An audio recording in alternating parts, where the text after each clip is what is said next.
Welcome to Intimate Conversations with Francis O'Brien, healing one heart at a time. Congratulations! We have entered a new year, a new decade, as I said in my New Year's video. And just to touch base on what I did, I was just welcoming everybody to the new year, seeing how you guys have transitioned into the new year. Some of you have had an awesome time, some of you have had a not so awesome time. So it's different strokes for different folks. Now, the disclaimer that I'll put is I have used a different camera on the 2020 intro or message, and this is a different camera that I'm using on the side. So this is the one that I normally use. So I need you to tell me which camera quality is better. Obviously, I'm using my phone, and that one is actually in a professional camera. So I've been raving about it the whole of last year. So I need you guys to let me know whether you think that one is better or this one is better, etc., etc. And I'm still trying to work around the sound because I'm not too happy with the sound, especially on the camera.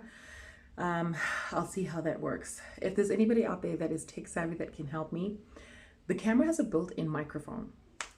Now I went to get a microphone. Now I plug in the microphone cable does not fit. It's not compatible with this camera. So that doesn't help me. That defeats the whole purpose. I can't tell you. I felt like screaming. I really felt like screaming. I felt like screaming. But anyway, I can't wait to get into the new content for today. It has been a while. And I think, over the festive period, it's been a lot of reflection, a lot of introspection, a lot of self-evaluation, and a lot of things that I kind of passed through and I've had to think over and mull over, for lack of better words, over and over again, because there's a certain type of mindset that I want to adopt, and it's just been a bit of a challenge. And when you're trying to plan something, you're trying to do something, the enemy always finds a way to really attack your mind. So it's all about the mind and what you think. But I am not going to let the devil shame me. You can forget that. And wherever you are around the world, you would better adopt the same attitude, because the devil is not having any of us. So I'm back with my book. I've got more content. I've got more notes that I've written here that I scribbled over the holidays. And, it's very interesting stuff. And I hope that I get to a point where I interact with you guys one-on-one and you give me, your feedback as to what you feel, what you think. How does it help? How are my videos helping? And if they are, which I believe they are, then it's all glory to God. Some of you do reach out to me one-on-one. I do appreciate that. Although I'd like you to also drop a few comments, especially under the video, the comment section, just so that people can understand, or see that my content is actually benefiting them, it's actually helping them, etc. So I'm going to get right into the topic today. I don't want to waste too much time. If you hear too much squawking in the background, there's a little birdie sitting on a branch somewhere close to my window, so forgive me for that. Let me see what story. Actually, I did have a story all mapped out. And the story that I am going to, or rather the topic that I am going to talk about today, which is interesting, is lies women tell themselves, which is different from the other video that I put a few episodes ago, that was talking about how we deceive each other and stuff like that. This is a more in-depth one, and I think it's going to help you. Let me see. I'm actually trying to get to that particular topic and see if perhaps it's not even in this book. I think it's in the other one. Yeah, I don't think it's in this book. I think it's in my another notebook. Perhaps it's how women can contribute to men not committing to them in a relationship. So the stuff that we do that makes men not contribute. If you haven't watched that video, please look out for it. How women can contribute to men not committing to them. It's a very powerful video. I believe that God put in my heart, that I think may be beneficial to you. So some of the pointers may be similar, and there'll be a few new ones which I think will be very beneficial for you. So make sure that you listen to this video. So today's video is lies women tell themselves. Now, what inspired me to do this is some of the lies we tell ourselves as women. Meaning, some of the lies we tell ourselves one-on-one, meaning with as girlfriends, family members, aunts, whatever, or lies that we tell ourselves individually. So something I tell myself. And these are such toxic things that we, really you tell ourselves, and they dampen our spirits and they hamper us.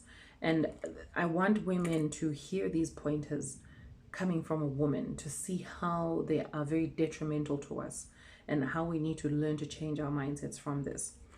Now, the thing is, the reason why some of us tell ourselves lies is because, especially when we tell our friends, it's not all our friends are not really happy, about our progress, about our relationship status, about our works or our professions and stuff like that. So I'm going to delve into some of these pointers and lies that we tell ourselves as women, particularly with regards to a relationship, not in terms of anything else, but in terms of a relationship. What lies do we tell ourselves as women? So, the number one lie we tell ourselves as women is that if a man that we are in a relationship with won't change, then we will change him. Age old. Now, either he cheats, or he doesn't care of his responsibilities, or he doesn't behave maturely according to our standards or intelligence. Then we now tell ourselves, I need to change this man. He's not behaving the way I want him to behave. He's not thinking the way I want him to think. And he's not doing what I want him to do when I want him to do it. So if he doesn't do it or won't do it, then I will change him and make him do it. It is an absolute lie to think that a woman can change a man. Ladies, it's a lie. And I like it because I don't want men to say it, because when men say it, it comes across so much harsher, much more harsh. And I don't want us to have grammatically, like, I'm having a very slow Sunday. I'm coming from church, I'm filled with word, so I'm still absorbing that word that I heard. Excuses. But anyway, let's get back to the story. So when men say it, it seems a lot more, it's not said with kindness. It sounds brash. That's why I want to say it as a woman and tell you ladies that it's such a lie to think that you can change a man. A man changes for a few reasons. Number one, he changes because he's ready to change. Most of the times he's ready to change, and it will be a personal conviction, or it will be God that will have spoken to this man's spirit and convicted him to change. Two, some men meet women that motivate them to change, and I'm going to use this pointer particularly in a God context, meaning when God has sent a specific woman to a man's life to bless him, to help him, to be his spouse, then the man realizes that this woman is a woman that I cannot afford to lose, and I will change because of this woman.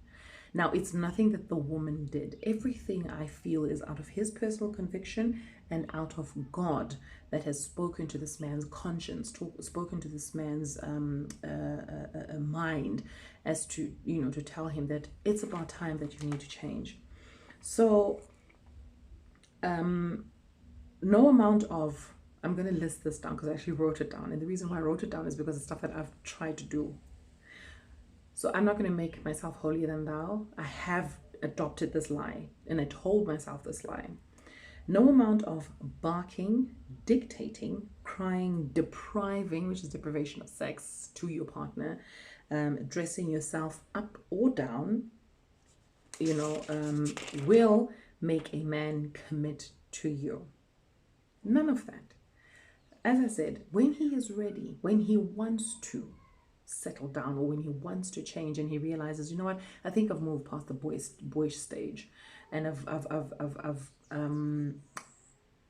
passed the stage of immaturity, and I need to settle down. This is something he tells himself. It's a conversation with himself. It's got nothing to do with you as the lady.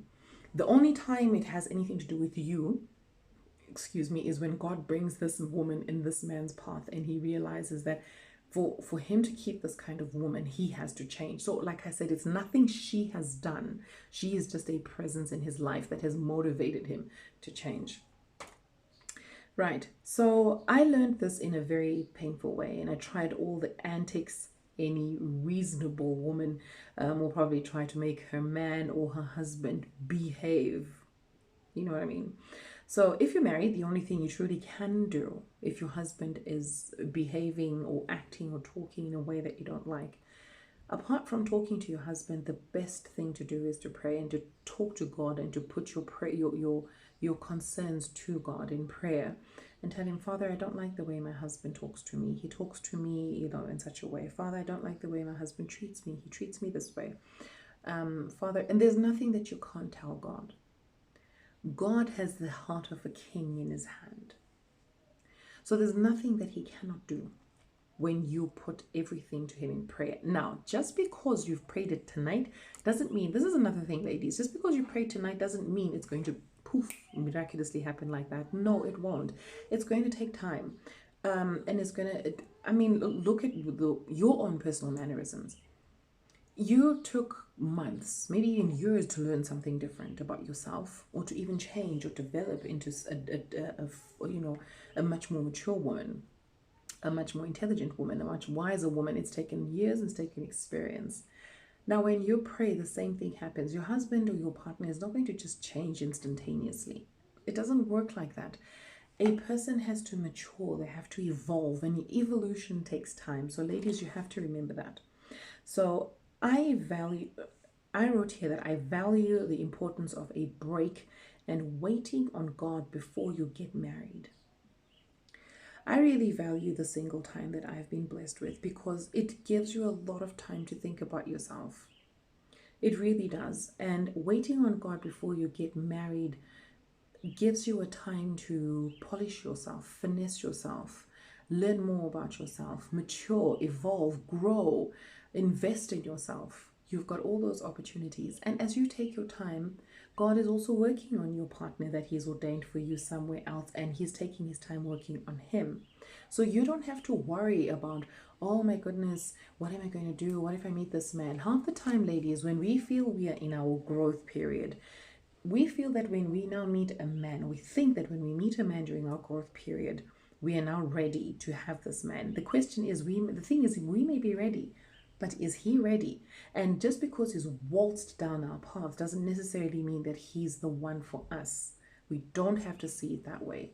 So ladies, be very careful in your moment of silence or in your moment of singleness. Warning signs, ladies, are always there, but we tend to ignore them. And when we ignore them, we panic. And when we panic, we tend to react in a not so positive manner. So let's be very careful, ladies. Warning signs are there. Why I'm bringing up this topic is because I'm trying to, that child. Why I'm talking about this is because I want ladies to learn a lot of things before they delve into a relationship. When you ignore these warning signs and they begin to manifest, we panic. And when we panic because of those warning signs, we react in a not so positive manner, and it's a snowball effect. And when we react in that way, it becomes catastrophic because there's no peace in the house, because etc. And how you said is because you should realize the comments that you pass. You always do this, you always say that, you always behave like this. That's because it was there in the beginning and you kept quiet, and you shouldn't have. So ladies, that's number one, thinking that we can change. That's a lie we tell ourselves, thinking that we can change a man. Number two, if I get into one relationship quickly after my previous breakup, I will heal or get over the previous relationship. Oh my goodness, that child. Do you hear that?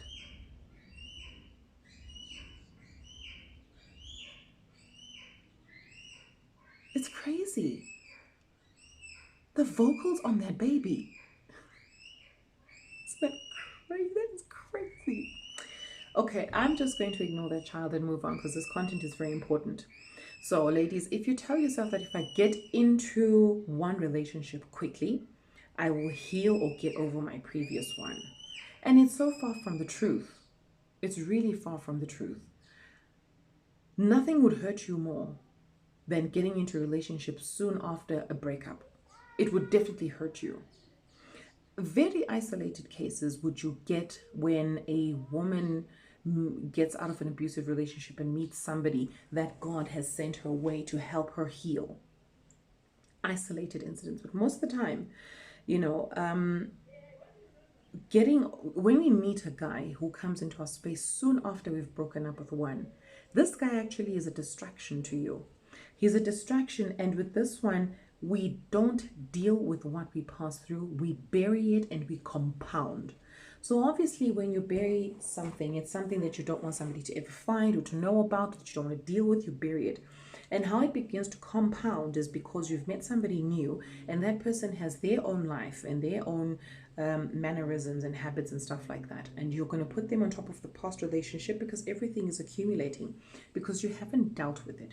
You haven't processed what happened to you. You haven't made peace. You haven't forgiven. You have not moved on. Point blank, period. And you know, the funny thing is, when you're single, guys don't seem to be around, but when you're dating, gosh, they fly like flies. They come hovering and buzzing around you. You're thinking, where were you guys when I was single? You were supposed to be here. I don't know. That's one of the 1,000 questions that are just mysteries on this life. So whatever pain we experience in the previous relationship is pretended away, or it's manifested. Manifested in the sense that when you've got your new relationship and this guy comes in, you haven't dealt with that previous pain, and you now lash out on this new guy what you should have lashed out on the previous guy. So it's not healthy. Pain is pain, and it takes different situationships to bring that pain out. If you're in a situationship, it's also not a good thing, because you haven't dealt with any past issues and you are dealing with an issue already. So you are compounding the problem, ladies. Most of us have chased away really good guys that have come our way or down our path because of the pain that wasn't dealt with from previous relationships.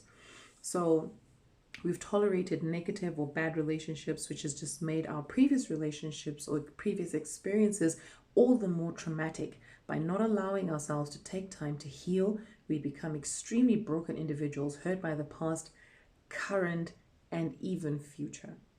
So ladies, the lie we tell ourselves is, if I get into one relationship quickly, I will get over the previous one. It's damaging to do that. It's damaging. It's exhausting. You haven't even given yourself a time to breathe. You haven't given yourself enough time to process what has happened to you. You haven't given yourself time to just absorb and digest everything that you've just passed through, and you've just jumped into a new one. You're quickly going to learn this guy, and what you're going to do is try to appease him because maybe you feel that you didn't make the other one happy, so you're going to overcompensate in the new one. You haven't. And all of this is for that person. If you notice, none of it is for you. None of it is for you. And you are thinking or deceiving yourself into thinking it's for you, and it really isn't. Been there, done that, never works. Right. Line number 3, ladies, that we tell ourselves. Number 3, I don't know what that. Line number 3 that we tell ourselves is that sex will numb our pain or help us not to think. I'll be blunt. Sex is a temporary high. It's a temporary high. And there's one gift that I feel, I don't know if it's a gift, but there's one thing that I have learned to understand now. Sex is a beautiful thing, which I think God has created for husband and wife to enjoy, because it's a form of worship to the Father. And at the same time, it's a form of procreating. At the same time, it's also an expression of love for your partner. Now, when you are in a relationship that is meaningless, and I've been in meaningless relationships, I'm able to actually, in my mind, envision the sexual act, actually partake in it, and conclude it, and then predict how I'll feel post it. Does that make sense? I wish some of you ladies would practice that. It would actually make you realize how much you place so much value on intimacy. And it's nonsensical, really, especially when you're in a meaningless relationship, especially when you know how your partner's moves. He's going to touch me there, he's going to touch me there, he's going to touch me there. Hopefully not in an armpit, but you know what I mean. You can predict his moves, and you know how your body will react, and you know how you'll feel, and it's a temporary high. That problem that you guys have that you did not resolve or discuss is still there post the sex. Sex never removes pain. It just numbs it. It numbs it. And what you're doing is you're literally on survival mode, or you are on a coping mechanism. And that's not how we're supposed to live. We're not supposed to live to cope. We're supposed to live in fulfillment, in freedom. So sex is what we use, ladies, to numb pain. And all of this Sex in itself can be very addictive. It's like it's like a drug or a painkiller. You get thrilled on the high, and every guy is very different in his own unique way. As women are also different in their own unique way, so it becomes a conquest to you to meet different guys who will make you feel different, who will touch you different, who will kiss you different, who will hold you different. And at the end of the day, the act is still the same. It's just that it's with a different person, and you're going around creating unhealthy soul ties with all these men, all in a bid to numb pain from a past relationship, from a previous relationship, from anything that you may have come through. Sometimes it's not even to do with being abused in a relationship. Sometimes you may be sexually abused as a child, and that's all you know, and you think it's the best thing because you didn't know any better then. But that's a different topic, and I'm not even going to touch on that because for me, I find that one extremely sensitive, as with every other topic in relation to abuse. But for this one, I'm just going to stick to relationships for grown-up people per se. So all you're successfully doing is bearing your pain and the reality of the situation. And too many people are confronted by their demons one way or the other, but they choose to look the other way. And sex is a very temporary high, and its use is being abused. As I said earlier on, sex is a form of worship to God for a husband and a wife. Second is to procreate. Thirdly, I think, is also as an expression of love between husband and wife. So the very fact that you're connecting your body, as I said, with other people, it's soul ties and it's detrimental to you. Not only are you at risk of unwanted pregnancies, there's STIs, there is HIV/AIDS in itself. You are going to have unwanted pregnancies that you haven't planned. I mean, obviously an unwanted pregnancy is an unplanned one, Francis. But you guys know what I'm saying. So ladies, please be careful. Sex is just a tool, especially when it's not being used the proper way. You're abusing it. And you're abusing your body, you're abusing your spirit. And it shouldn't be like that. So that's a lie to tell yourself that, let me sleep with this man, I'm going to get over his beating me. Let me sleep with this man, I'm going to get over him cheating on me. Let me sleep with this man, I'm going to get over him abusing me, depriving me of, I don't know, maybe privileges as a wife or whatever it is. Guys, if you see lots of spots on my neck, oh, like this one, it's so horrid. I am trying to burn molds. So I had a horrid reaction to some of the molds. So I got really excessive black marks on my face, more than before. So if you guys think, oh my God, what happened to her face? I'm burning molds and warts and stuff like that, and the after effects. So forgive me for that one. So the lie we tell ourselves is that sex is going to numb our pain. I mean, let me not even go there. Lie number 4 that we tell ourselves, ladies, is that getting married is going to solve all my financial problems. This one kills me because it's just a wow. First of all, did it ever occur to you that this man may die way before his time when you have planned that I am going to sleep with this person because it's going to solve my financial problems, or I'm going to get married to this person to solve my financial problems, my family problems? Like, you have just literally taken all your palavers, as they call it in England. You've taken all your palavers and you've dumped them on this poor man, and he's overwhelmed. You're stressing the man out. You are killing him with a lot of financial responsibilities, and all he's going to do is just have high blood pressure, and unfortunately just have a stroke. Probably. If it doesn't maim him, then it's definitely going to kill him. I mean, ladies, really, first of all, how do you get to the point where you look at someone and conclude that they're the answer to all your financial problems? Some women are just incorrigible. He's going to do my hair, he's going to do my nails, he's going to pay for my rent, he's going to pay for my car, what on earth are you doing? No, my money is for me. People don't understand the relationship or the purpose of marriage. You're not a stooge. You're not meant to just sit there like a mummy and just expect everything to be done because this man was born for you. Really, ladies. And this is not to sideline how some guys also come into our lives and use and abuse us. I've been there. That's not what I'm talking about today. I'm talking about us as ladies. When we tell ourselves, I come from you know what, it's different. If you really came from an impoverished background, right? And God somehow sends this wealthy stud down your way. First of all, appreciate God, not the man. Appreciate God for sending this man who's come into your life to be to be of great help to you. He's not your savior per se, but you understand what I'm saying? There's only one savior, and it's Jesus Christ. But don't look at this man like he is a god on this earth and you worship him. Then he turns out to be this most abusive being or beast, and he's just hurling all kinds of pain upon you.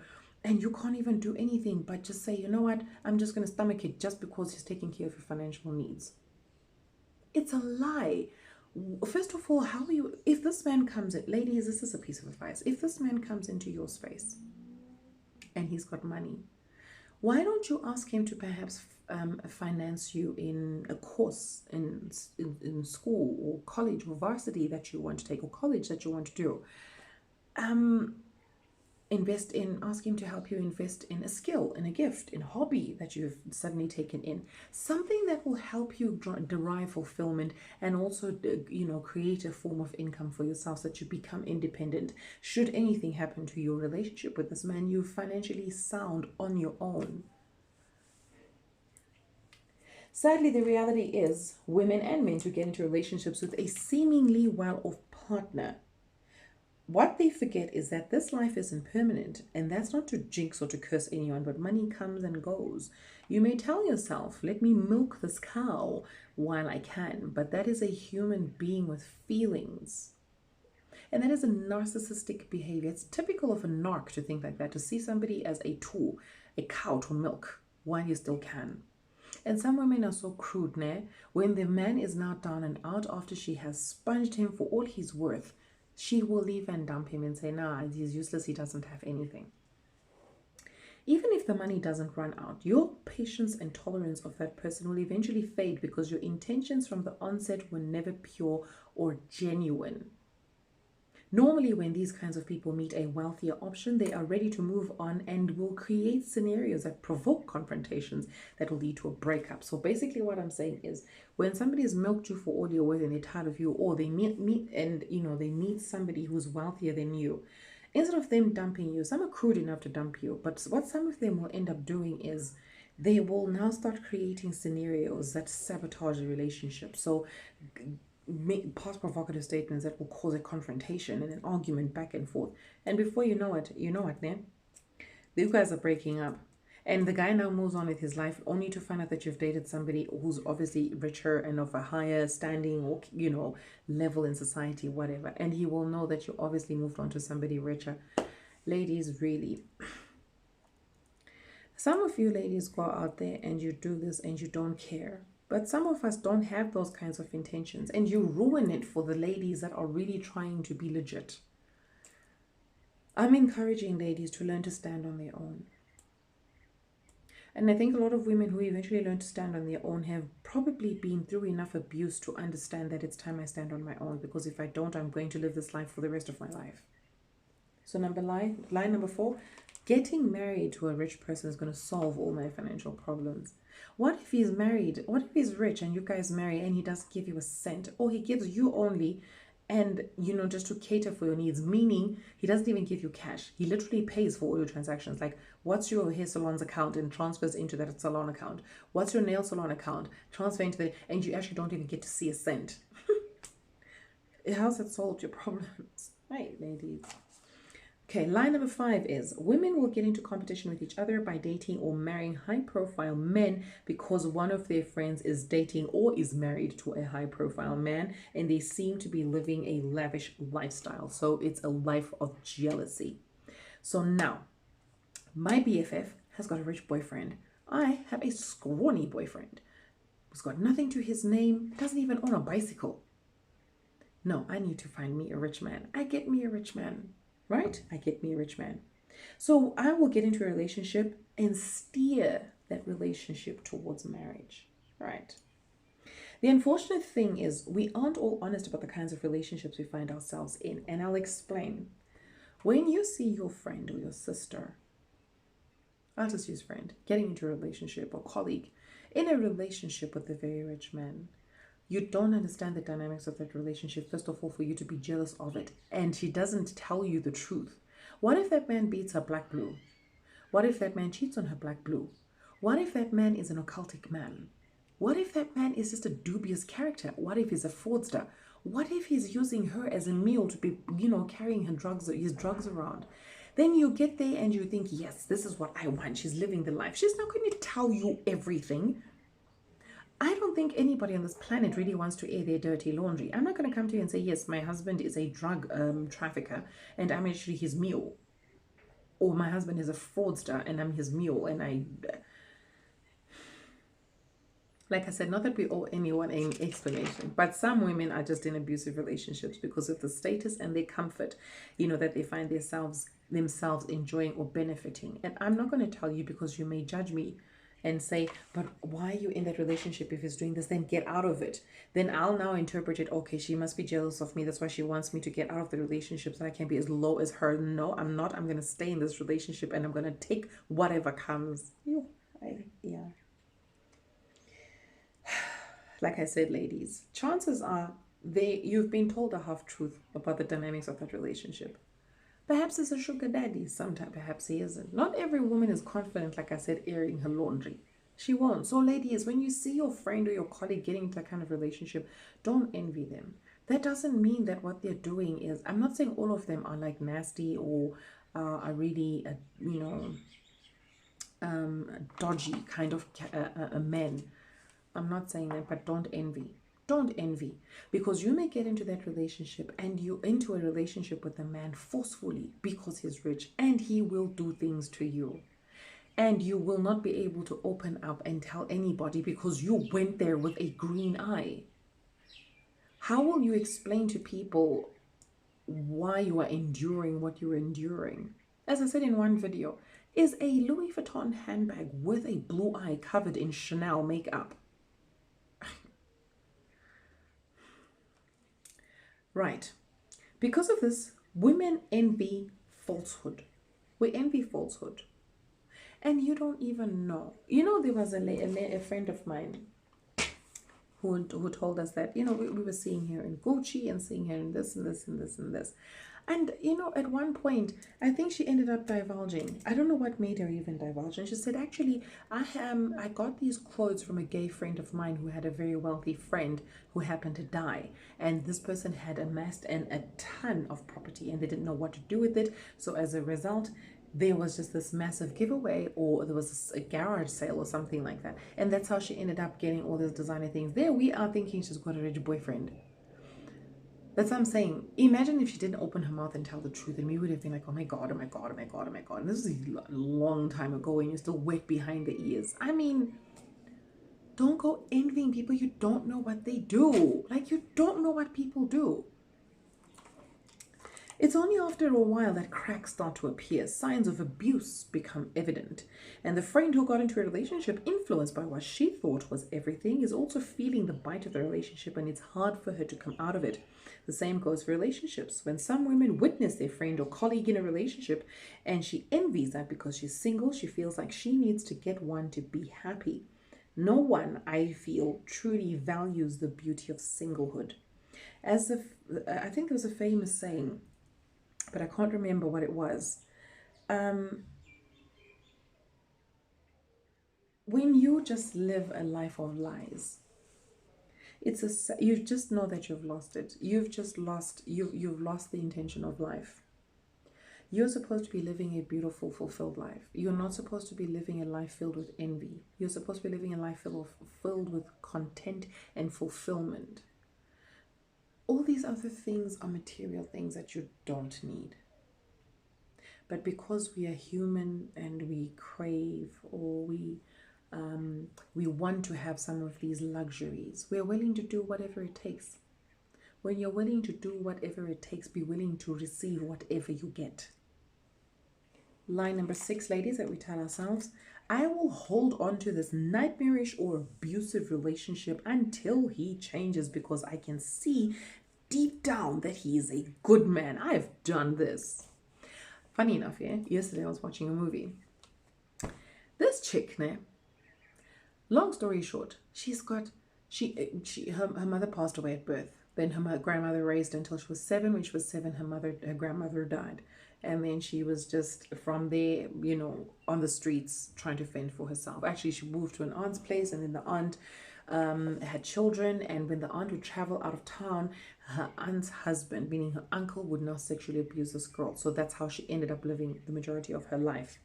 and she ended up being a housemaid because her aunt would come back and abuse and hurl insults on this little girl, and she grew up with that kind of background. And then she said one day when she was about 18 or 19 and she just finished high school, she bumped into this guy, and then they just came up with a plot to steal money from her aunt and uncle, and went to go and live a life. And that's how she found. So now, because this guy seemed to be the only family, because he didn't seem abusive and he was just a ratchet person. Oh my God, this guy was ratchet. Long story short, she gets into a business deal where she encounters a rich man. At the end of the day, she is finding it very difficult to leave this guy who she ran away with to live a life, to live a life of so-called freedom. But he was abusive. He was a philanderer. He was unemployed, and any money she made, he would squander it by drinking or actually spending it on girls, which she would catch him on several occasions in their flat, entertaining different women. But for some reason, she just wouldn't let him go. And when she eventually got to have a conversation with the rich guy was like, but why do you tolerate this? And she's like, you'll never understand. This guy is the only family that I know. That's how she now divulged her history.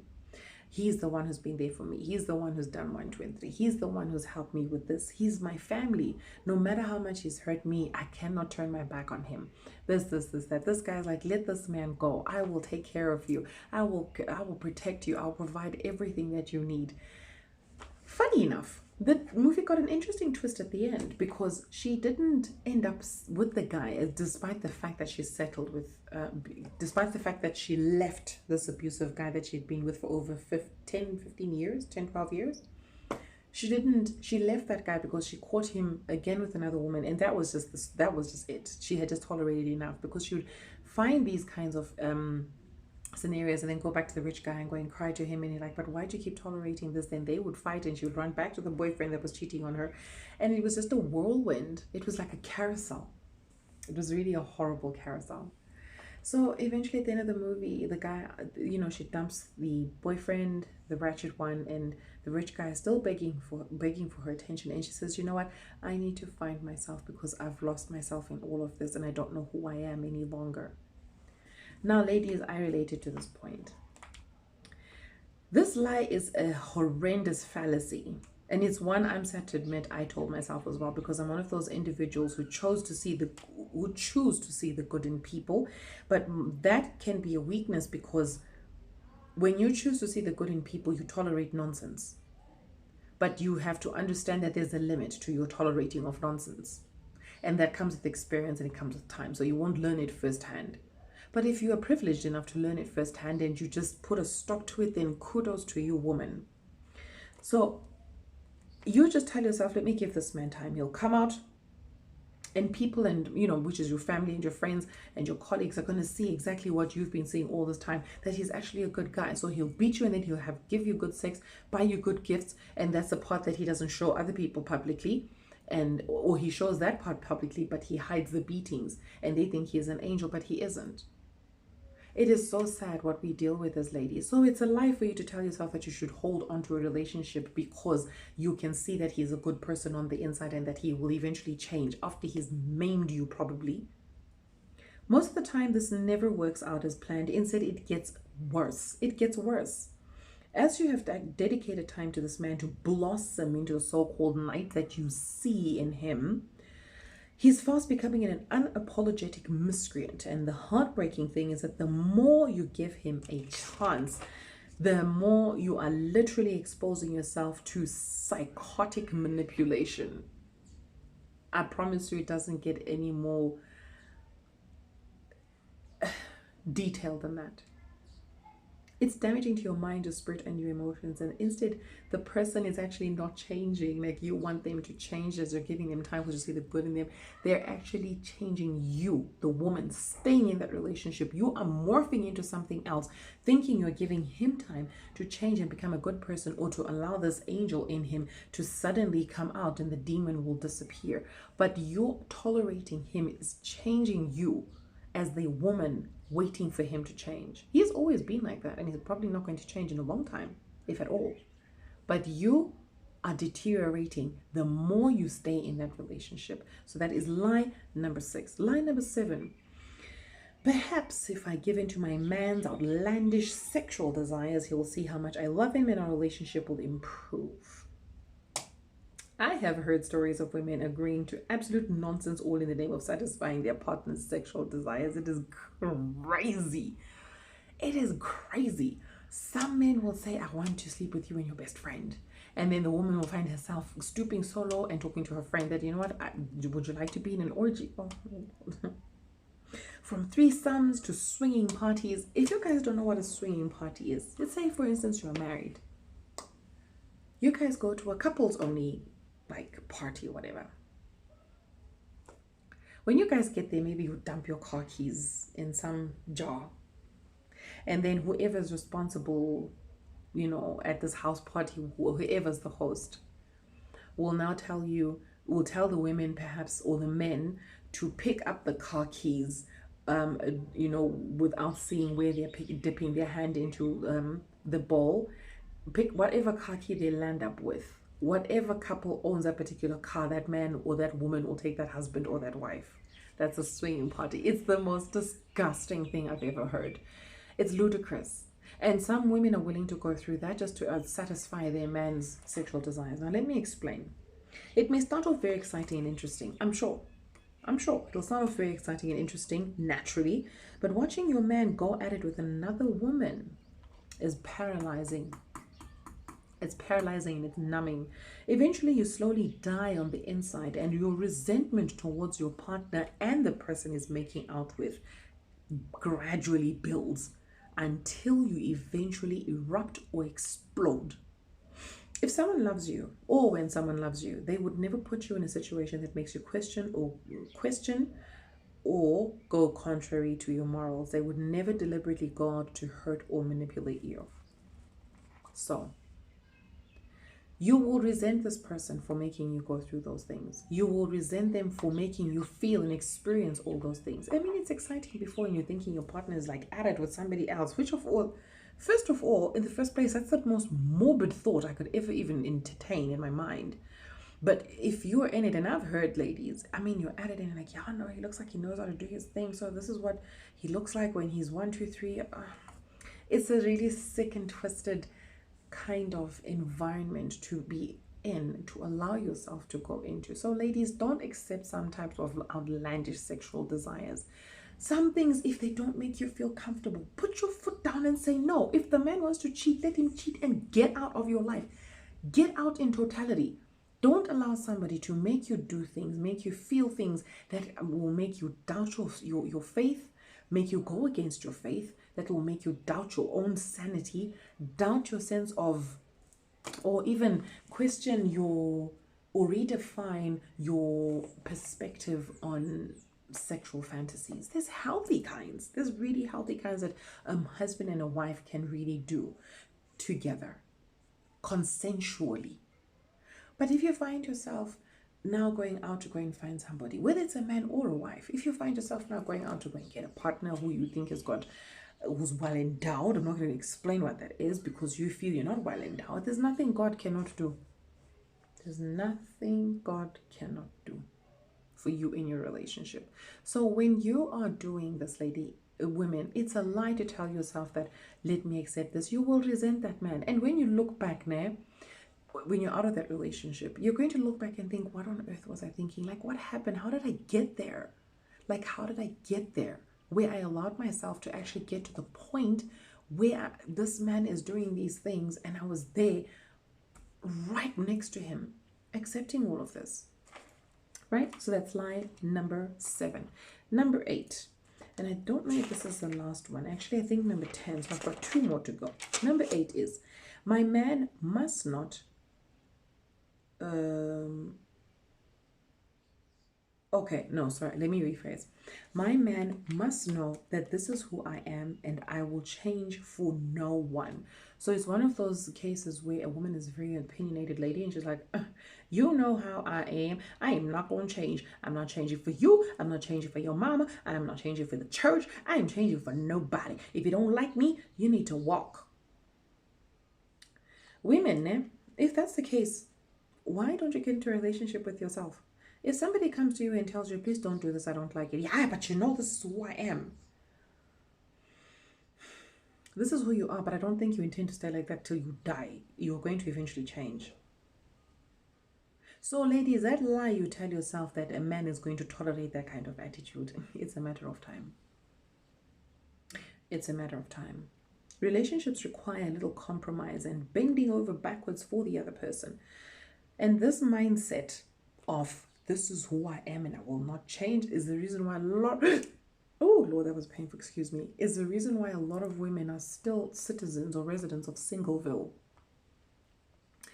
You can't adopt that kind of attitude and think, one, you'll get a relationship, two, you'll even stay in a relationship. There's no man who's going to get that. A lot of my sisters have been hurt so bad that compromise no longer exists. Because sometimes now, let's be honest, sisters, we'll talk. Sometimes you get to this resolve because you've been hurt so much, because you've been lenient, you've been kind, you've compromised a lot, you've accepted a lot. And as a result, this person has taken advantage of your kindness and your meekness. And now you think, you know what, I am not any longer, because it's a self-defense type of, it's a form of protecting yourself. And you think, you know what, I'm not going to allow somebody to come in my life and do this to me ever again. So you begin to be that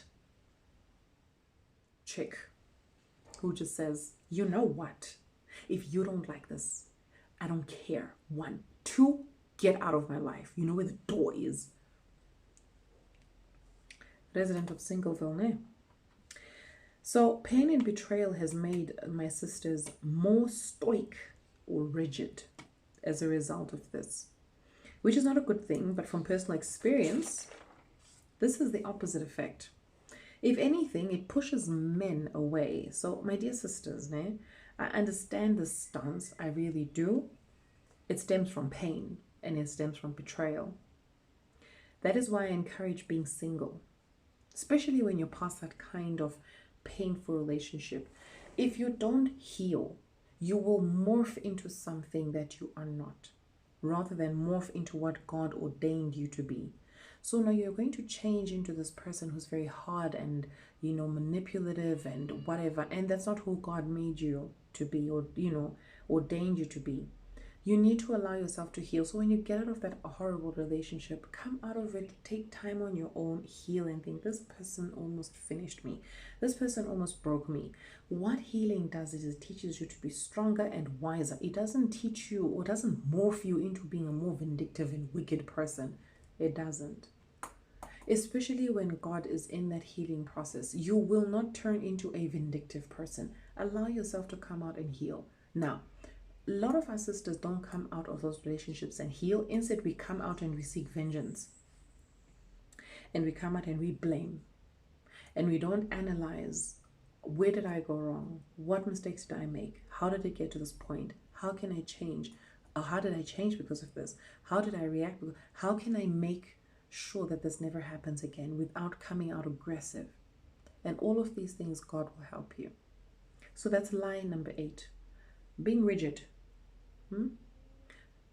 is going to make a guy either stay or go. It's a lie.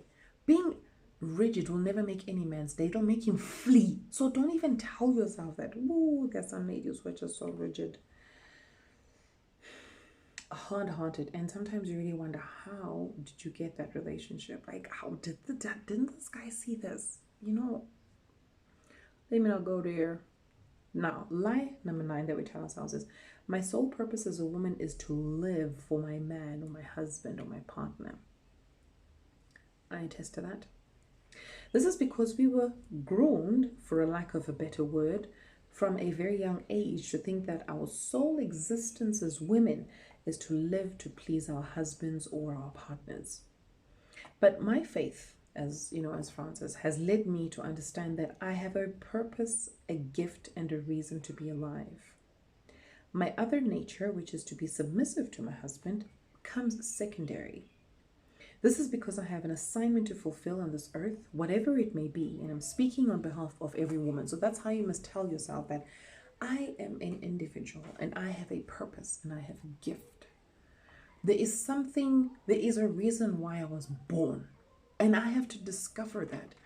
Your life is not to grow up from a childhood, play with Barbie dolls and stuff, and then envisage marriage and that's it, and children and that's it, and that's the end of you. No, that's a lie. It's a lie. We tell ourselves that yes, our sole purpose is to get married and just have babies and not live. You have to live your purpose.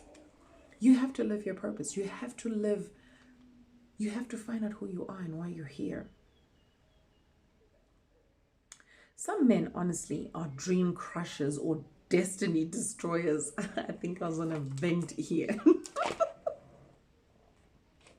Because I've just come across so many men that just really know how to quench a woman's fire. And I don't mean in that other way. I mean her zest for life. They aren't willing to even know what gifts their partners possess, not to talk of the value that their partners can bring to the table. So a lot of women around the world can add a lot of value to their relationships, to their partners, to the world in general. But we are not only helpers, we are entrepreneurs, philanthropists, icons, barrier removers, ground shakers, inventors. And unfortunately, a lot of men stifle what God has put in. I don't even stifle, they kill it. What God has put in a woman, and it's soul ripping. When I witness some stuff, it rips my soul. I encourage women to find themselves and to find their purposes. When you are busy with your purpose and you're busy with your creator, you won't be having the time to stress on other issues. And all of this is found in singleness, ladies, like I said. So actually, let me just write something down real quickly. Do forgive me. It's important because it's going to help with future conversations. So, ladies, your sole purpose is not to be a partner. Your purpose first is to find out, your goal first is to find out what your purpose is. Find out what you are good at. Live your dream. God will send you somebody who won't crush your destiny, who won't crush your dreams and crush your plans and dash your hopes. That person will actually be put in your life to increase you. Some people are just unbelievable. Some men, why would you want to do that? Okay, but if you're doing this, who told you there's a market for this? I don't think this is going to work. Why do you even bother wasting your time? This thing is going nowhere. You've been at this for so long and it's not doing anything. Instead, you're just wasting my money. When you're in pursuit of your goal, it takes time. It's never instantaneous. It's never instantaneous. For you to reach the pinnacle of your purpose, there is a milestone of hills. There's not a milestone, but there is a mile or miles of hills, valleys, ditches, canyons, grooves, crevices that you have to pass through to reach your pinnacle. If you are tied to somebody who does not see the greatness in you, they will crush your dream. Ladies, your sole purpose is not to just get married. It isn't. You have to live. There is something in you that God has put. Like I am now. I believe that I'm living my purpose, which is to empower people based on my experience and to help them heal, especially emotionally and possibly spiritually. It's to help you heal. I need to preach this message over and over again. There may be other people who are doing it. As I mentioned before in other videos, maybe people will resonate with my version. Somebody will resonate with somebody else's version. But that is my gift and my purpose, is to help people heal emotionally. If I am not paired with somebody who sees what God has put in me, they will kill it. They will kill it and emotionally drain me. Not drain, drown. They will drown you. You need to be very careful, ladies. Live your purpose. Live your gift. Find out what you enjoy doing with your time. That is what God has created you for. Then when you meet your partner and he learns that, he's actually even excited, especially if he's a godsend. He is excited about what excites you.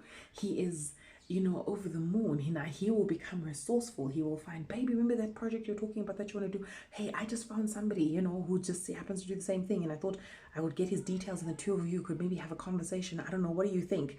Then you think, wow, babe, that was really thoughtful. That was great. And you guys are at it. You're moving forward in your purpose. Couples are meant to come together in this world to live their purpose, to help other people move on with life.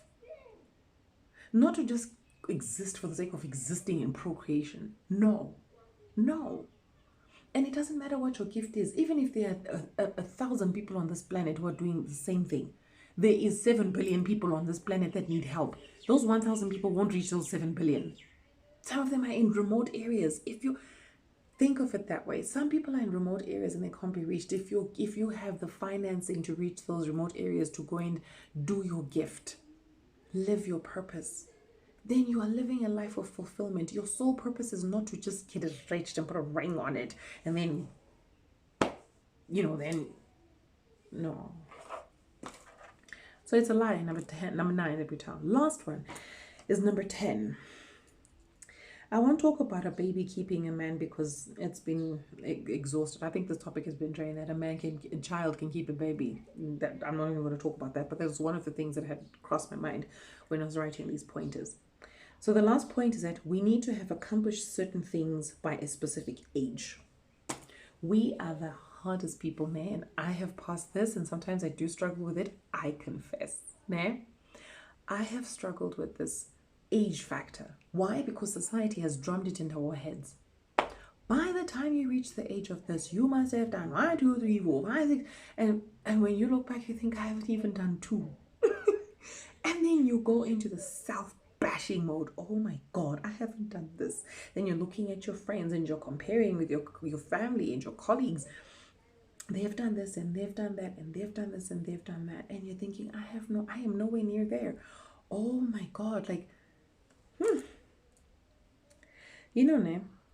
I had that kind of fear, and that's a lie which we tell ourselves, that we need to have achieved certain things by a specific age. And men also tell themselves that, but I think women are more harsh, especially when it comes to the biological clock aspect. You ladies understand what I'm saying. I had that kind of fear, and the more that I grow and I mature, honestly, I've set a target. I've realized, I told myself that the more I age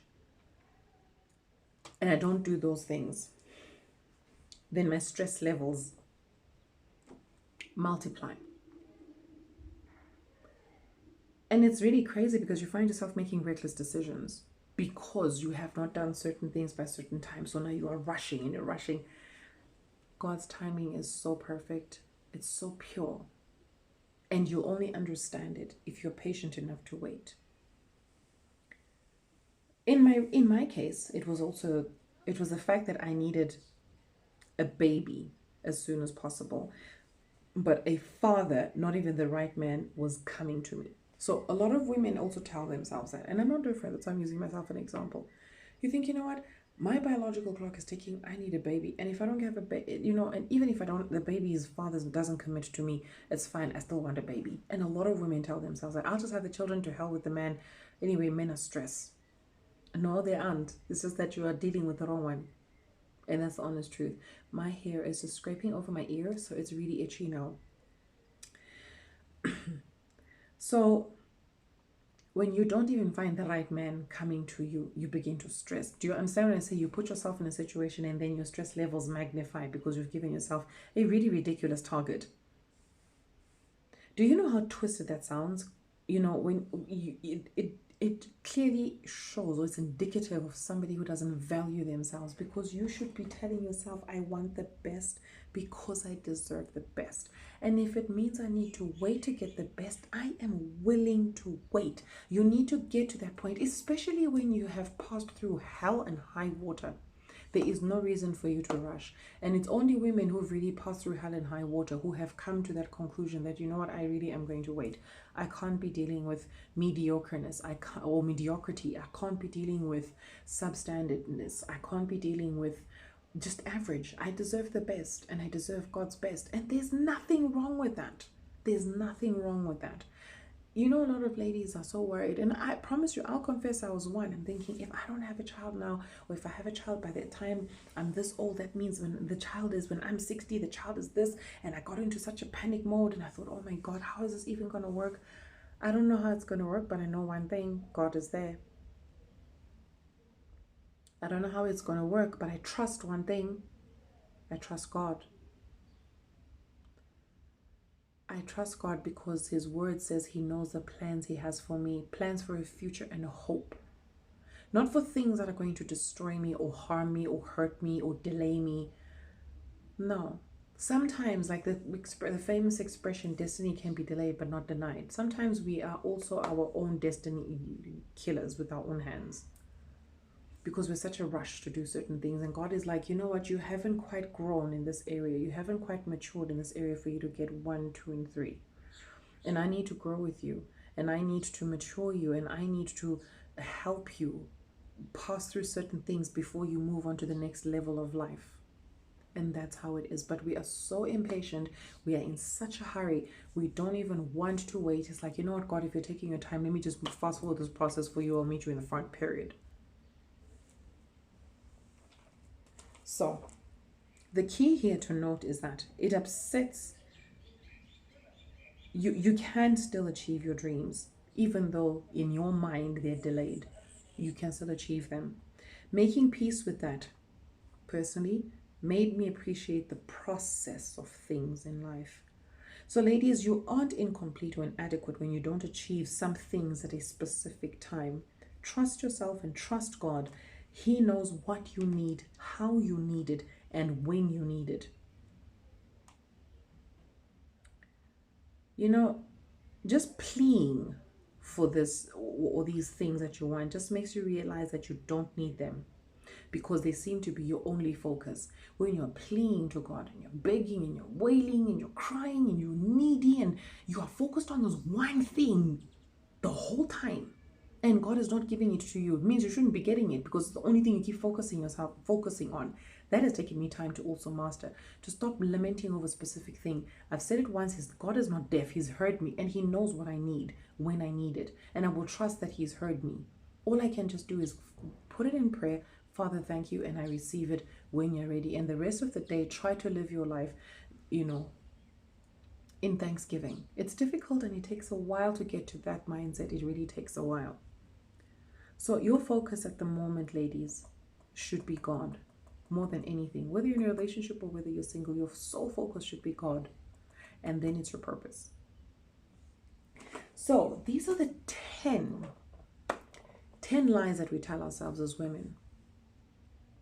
And I was able to come up with these. I'm sure there's many others. And you're more than welcome, ladies, or men, if you watch these videos, to put them in the comment section below. What lies we tell ourselves as women? Wearing a ring makes me a married woman who's very happy because he put a ring on it. Being married means I'm more responsible. No, it doesn't. Being married doesn't make you any more responsible than a single person. Sorry, being married doesn't mean you're more mature than a single person. There's many lies that we tell ourselves as women, because naturally there's just this nonsensical competition which is purely of the devil. It is purely of the devil because it doesn't build. It just destroys. But those are the 10 lies, ladies, that we tell ourselves. And this is the first topic for 2020. I am so excited because I'm done. Now why I'm happy. I think the majority of December, actually, I didn't even record. I was just going through things and I was wrapping up at work, where the year was just so hectic, so I didn't really get a chance to write anything down. And I was all worried, thinking my channel's been neglected and people may be wondering why I haven't posted anything. But I'm excited because you know what? I have posted something. So I'm really happy. I'm happy, and I look forward to doing another one next week. So that's going to be another surprise for you. So this is 2020. I cannot wait for the next level that God is going to bring me to. And I promise, ladies, with everything that I pass through, I will try my best according to the will of God to share my experiences, because I know I'm not the only person. I know I'm not the only person going through the stuff that I'm going through. But I have a prayer, And when it actually materializes one day, I will tell you guys what my prayer has always been in relation to intimate conversations. But thank you so much for tuning in. Don't forget to like, comment, share, and subscribe. And don't forget to press that notification bell so that you can get all the videos that I upload. You'll just hear bing, especially when you're on YouTube. And that way you will know what your girl is up to. Don't forget to reach out to me. I'll put my email address as usual in the description box. Thank you so much for tuning in. Thank you for your support. I really appreciate it. There is just so much pain in this world, and I'm just trying to do my best to alleviate that. And I can only do that with God and with your help. So don't forget to share some of these videos. Until we meet next time. This is so cliched. I wish I could come up with another, outro that is not so commercial. But for now, until we meet next time, this is Intimate Conversations with Frances O'Brien, healing one heart at a time. Be blessed, stay blessed, and have a fantabulous week, darling.